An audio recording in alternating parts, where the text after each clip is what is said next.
Do you find yourself typing out the same list of information in Excel?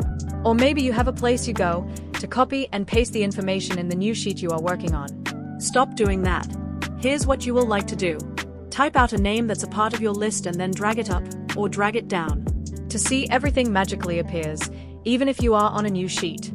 Just type one of the names and drag down or up. How to achieve this?